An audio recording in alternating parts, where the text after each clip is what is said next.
Tokunbo is a nobody olórí burúkú ló ti bímọ káàkiri ara wọn SMC olórí burúkú Arewa Morufa Lawal ara wọn ni òun ló ní most àwọn tó blog yín lórí YouTube ìmí wà tó yẹ pé jọ tó court ti kọ́kọ́ dá lọ́wọ́ dúró ló bọ́ta ló sọ pé òun train àwọn ọmọ wèrè kan ọ̀pọ̀lọpọ̀ wọn náà sìn wọ́n ti wá ṣe kíni wọ́n ti dọ̀gá mọ́ lọ́wọ́ ó gbé SMC Arewa ṣépè ó ní àwọn jọ ń ṣiṣẹ́ ní tẹ́lẹ̀.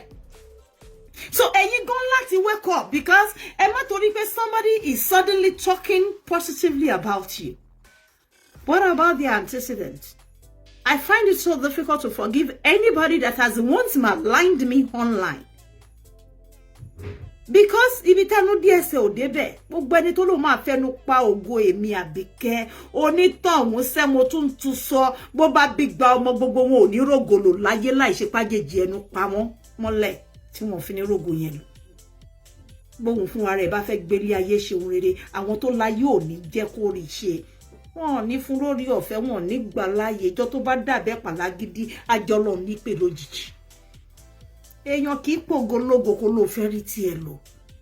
SMC Arewa works with Esabod. But suddenly, I discovered her face. And I went to blog her. I released her face. The moment tó rí pé mo release the face yòun, mi ko mo wàhálà tèmi máa ń bá yàn pọ̀, ẹ̀yin kan máa ń sọ̀rọ̀ ni. Díẹ̀ nínú wàhálà tí mo bá pọ̀, òun ni nǹkan tẹ́ rí, tí ẹ rí púpọ̀ ńbẹ̀. Mo ń bọ̀ o. Ẹ jẹ́ n wo bí báyìí. Ṣé ẹ rí pé I am very, very sorry. Ṣé ẹ rí pé òun ò ń gbé ṣépè mi báyìí? Mo yẹ èèyàn kan kan tó bú bàbá yẹn lẹ́ni. Ẹ lọ screenshot ẹ̀ fọ́kùnrin tó ń sọ̀rọ̀ ìkókà.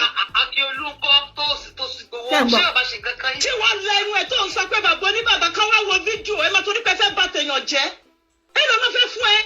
Owó tẹ máa gbà tó tẹ́ pé kò lè rún ọ̀kan tó máa fi dà sínú ayé yín. Ṣọ́fẹ́ máa ṣe kátikàti káwọn ọmọ ẹ tún gbé ni. Ẹ má bá yá ọmọ yẹn jẹ́ náà. Ẹ wá bí mi àwa ti jà fáwọn èèyàn tó pé mo jà fún tọ́bẹ̀ wọ́n sọ fún mi pé ta ló rán iṣẹ́ lọ́la correct mo sọ fún ẹ lẹ́ni. Owó yẹn ò lè gbé ẹ débi kankan let me tell you. Àwọn ò tún gbowó díẹ̀ wọ́n máa ń fún àwa lówó lọ́fẹ̀ẹ́ ni tó bá fẹ́ gbọ́. Wọ́n síbẹ̀ gbogbo òòrùn gbà tó délẹ̀. Iṣẹ́. Now SMC yẹn òun ni mò ń bá wí orí group call láwà ó tí à fún bí wèrè ẹgbẹ́ òun ẹ̀. Mo ti wrong Abike, I am very, very sorry.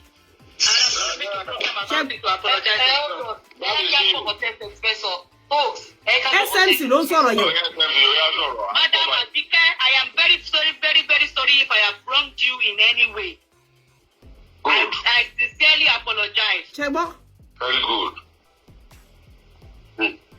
Ṣé gbọ́? Oya explain ni nǹkan tí wọ́n ló máa ń sọ lórí Facebook tí wọ́n bá ń jà láti. I engaged SMC Arewa for almost 40 minutes on the phone. Mo gbé ṣépè ní off true. Títí tó fi bẹ̀bẹ̀.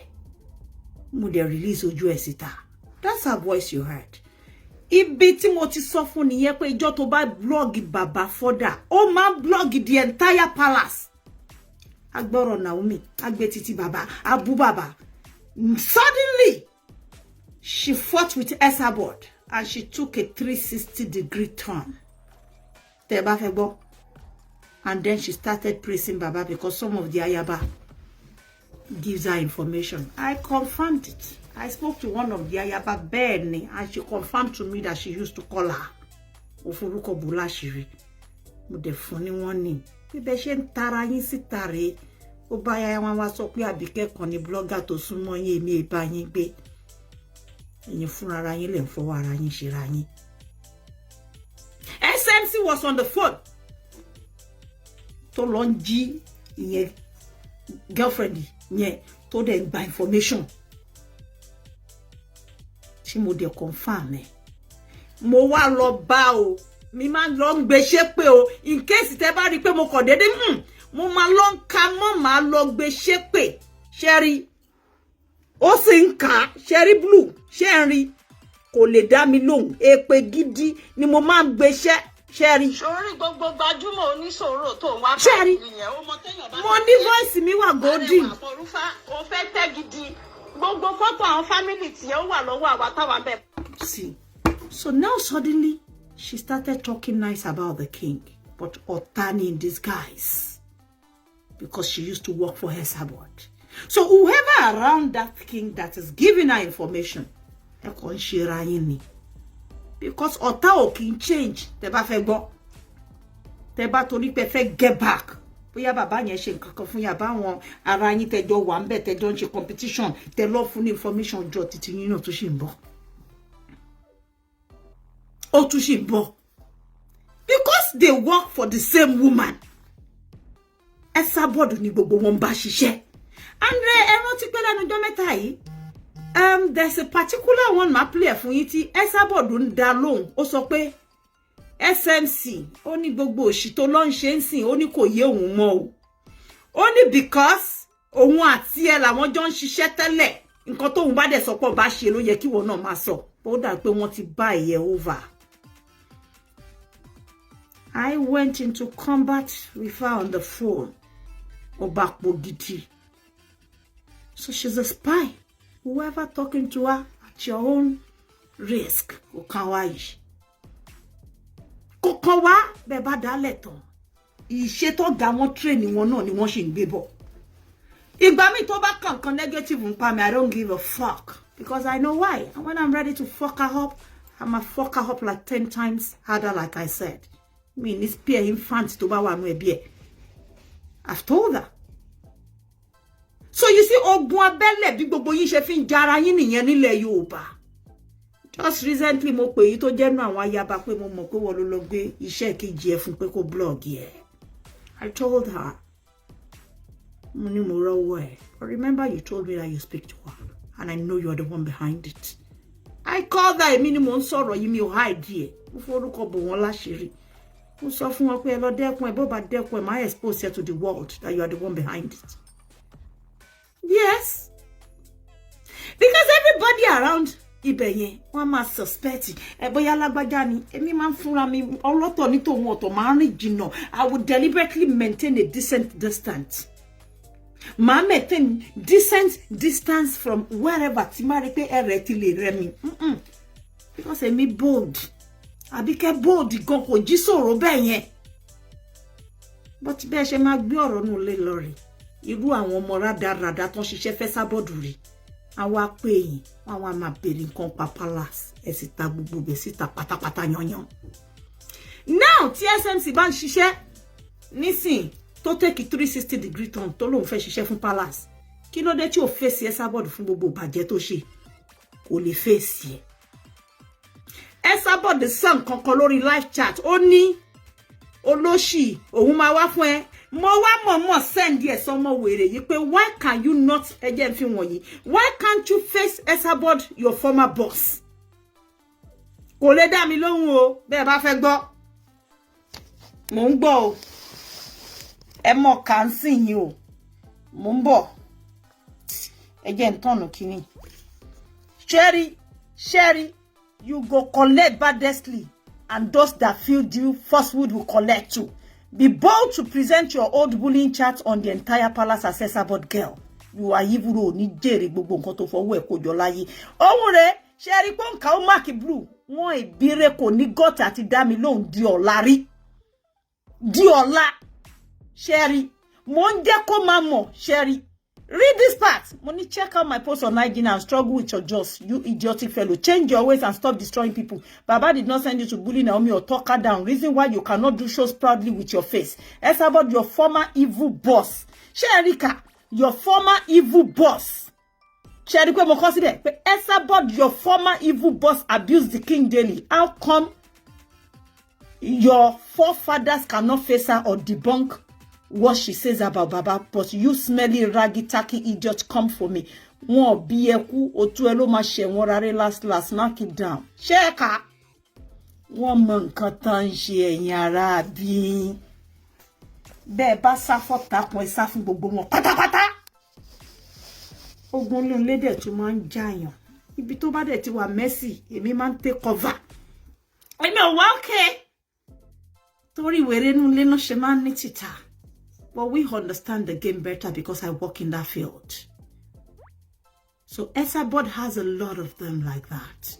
So plants to that domono, onti momo, ó ti yé yín mi ò kí ń parọ́ mo níjọ́ tí mo kọ́kọ́ fi ojú mi láyé mi rí ìyálájé mo rí ìyálájé tó fi ṣe selfie pẹ̀lú Esabod ní ọ̀dọ̀ wa tí Àyìndé tá ti lọ ṣe party birthday and I called her she didn't wọ́n ṣe mí wọ́n kọ pé wọ́n sẹ́gbẹ́ mo ní ìgbà ẹ̀wọ̀n ìjẹ̀yálájé mo ní ẹ má bínú àǹtí mo ní ṣe béèyàn bàbá nìyí mo ní ṣe mọye ham tóbìnrin yìí kọ sínú palace instead of you doing selfie with her like your friend why don't you call her on the side and reprimand her for all the evil she has done to that palace. If you have loyalty for Baba, you're not the one to be seen taking selfie with her. This is me talking. And yeah, mo mọ̀ pé mo ṣì máa pè bó dá mo tiẹ̀ máa pè ńsìn. And she dropped the camera and she called her. Awi koko lójú ọlọ́rọ̀ l'Abike bọ́ lọ́rọ̀ bá gbọ́ kò sí ohun tí bàbá ńlá kú bàbá ọmọ lọ́rọ̀ fẹ́ fi mí ṣe wàláhì. Àmọ́ a ó sọ pé mo sọ tèmi náà. Ó sì gbogbo yọ tẹ́tẹ́ lè di gbogbo yẹrọ tẹ́lẹ̀ pa. Ọlọ́ba jẹ́ Ọlọ́run tó dúró lórí ìtẹ́ tó dèrò ọ̀lànà kan. Wàláhì kò ràn Abike rárá. Abike sọ títí ẹ̀ tó ń bá tiẹ̀ lọ. Just learn to do things right. Let's be just in all our dealings. Abike burú so ó easy tí nǹkan bá ń ṣẹlẹ̀ wúruwúru kàn yí má Abike lórí. Ó kàn mí. Bí lọ bá lọ fógún ọdún ni ó tọ́ á bá lọ́jọ́ kan. Èèyàn tó gbé bùkà tó yídó borí ni tó rò pé ọba yóò rohun bí tá yóò bá rí tọ̀run ṣàwọn. So gbogbo wọn mi wà bẹ́ẹ̀ yẹn. Wọ́n dẹ̀ mọ nǹkan tó ń ṣe wọ́n sì jọ ń dáná sí kìíní lábẹ́ ó wá ń fúẹ́lì títẹ́ Esabod bẹ́ẹ̀ bá rò lórí burúkú Esabod tó ń ka àwọn nǹkan kan jáde ta ló ń gbé fún àwọn aráalé náà ni ṣé bí mo challenge ẹ níjẹta mo ní ẹ̀yin èèyàn ẹ má wo pé ó ń dárúkọ Naomi àti ìyá ẹ o torí ẹ mọ̀ pé tó lórí burúkú ẹ bá fẹ́ kógun jàyàn a máa dárúkọ ẹni yẹn bí ọ̀rẹ́ ó fẹ́ kẹ́ lọ attack Naomi ní fọ́dà. Mo ní bẹ́ẹ̀ bá fẹ́ gbọ́ pé Naomi ló ṣe ẹni kan bá bí ìyá ẹ̀ rí kó plé ohun Naomi àti tìyá ẹ̀ táwọn yẹn náà bá sì gbójú gbóyà tó bá yẹ pé lóòótọ́ náà ń pè ẹ jẹ́ kán fọwọ́ wọn lẹ̀ kí ni wàá fi ń ṣe ni ẹ jẹ́ kán plé ẹ̀ fún wa ká gbọ́ ká dẹ̀ ké sára sí wọn pé wẹ́dàn. Àmọ́ àìjẹ́ bẹ́ẹ̀ a lè lọ mọ́ bú ẹni ẹlẹ́ni pé because mo mọ èèyàn tó ń pè mí do you think Naomi is speaking to me ẹ má gbẹ̀ṣẹ̀. I don't think so at this moment. Esabod being who she is. Òun ló kọ́kọ́ parọ́ pé ọmọ yẹn ń di ejò. Òun ló sọ pé ó jí ọmọ gbé. Òun ló ní kò lè lóyún. Òun ló ní wọn ò lè fúnyàn lóyún. Òun ló fi gbogbo ẹ̀bú. Òun ló pè yẹ́ ẹ̀ ní olè. Aláyọjú ràn. Ó ṣe wá di lójijì tó wá di supporter wọn. Ẹ jẹ́ ká fura. There's always a mission behind every action of hers. And we need to be smart. She hates that girl like pure. And it will be so stupid and daft of the girl and her mother to ever go and contact Esabod after all she has done to them. Shebe mi o ma nbu mi. Ti ma ri torúkọ mi bá tàn káàkiri. Abike, you are the one that is bullying Naomi. I don't even go to debunk it. Just present the evidence. Ẹlòmíà but àwọn ọmọ ẹ náà ń bully ẹ. Àwọn ọmọ mi ò bully ẹ rí nsí bí ọmọ sórí social media. Every speaker has the right as an individual to hear their opinion on whatever that is ongoing on social media. Whatever that is trending, mi ò lè dá sí. It is a trending issue. If you can speak about it, you can speak about it. And anybody, it is me for a reason. Mi ò ní dá sí. For the love and respect that I have for that monarch, I would deliberately not dance. In fact, mo man di mi singba mi pe o e fi mi le. Ẹlòmíì blogger mi lè pè mí pé Aunty Abike ṣe rò pé báyìí nǹkan tí bá fi máa sọ fún wọn. But I will not treat it deliberately for a reason. But kí lẹ rò pé Esabod fẹ́ sọ? Gbogbo nǹkan tó máa make bàbá yẹn look bad ló máa paint. Gbogbo nǹkan tó máa make bàbá yẹn look bad di more nìkan Esabod máa promote. Gbogbo nǹkan tó máa dent image bàbá yẹn nìkan òun ló máa ṣe kíni na máa recycle. So kì í ṣe pé ó nífẹ̀ẹ́ Naomi náà. Èyí tó bá pass inú ọ̀rọ̀ Naomi òun lè máa rí tí olórí burúkú ọmọ SMC Arewa yẹn máa gbé. If téèyàn téèyàn bá lè ṣèbàjẹ́ tó ń bẹ̀bẹ̀ ń bíbá pàǹtí Àbíkẹ́ ẹ jọ̀ọ́ ẹ forgive òun ò ní wá bá yín mọ́ mo dẹ̀ sọ fún pé a gbójú ẹ̀ bọ́ta tẹ ojú SMC Arewa gbogbo àwọn tó ń polówó fún l'Amẹ́ríkà wà bíbá ẹ̀ náà ọlá food kíní kan fún gbogbo wọn wà ń bí wọ́n tẹ ojú gbogbo wọn ṣàkàṣàkà. Yes, that's how to catch bullies. I mean, only life, only boyfriend, whatever. You can talk about them or bring their matter to us too. But when a particular person sits down to fixate on a particular family or individual, then there is a problem. A jẹ́ pé wọ́n ní kó máa pressurize onítọ̀hún kó tẹ́ pa títí tó máa fi parí àbí tí nǹkan kan tó máa bàjẹ́ máa fi ṣẹlẹ̀ just the same way Esabod is doing. Do you understand? Esabod ò ní nǹkan kan tó fẹ́ fún ilé ayé ju àdánwò, àjálù, ìbànújẹ́, ẹkún àtòṣe lọ. Àwa ò ní bá wọn pín bẹ́ẹ̀. Ẹlẹ́rùgbẹ́rù ẹni Tokunbo ló ní. Ẹ̀hún lèmi ò ṣe ń dá lóhùn because ẹni tó fẹ́ bú mi.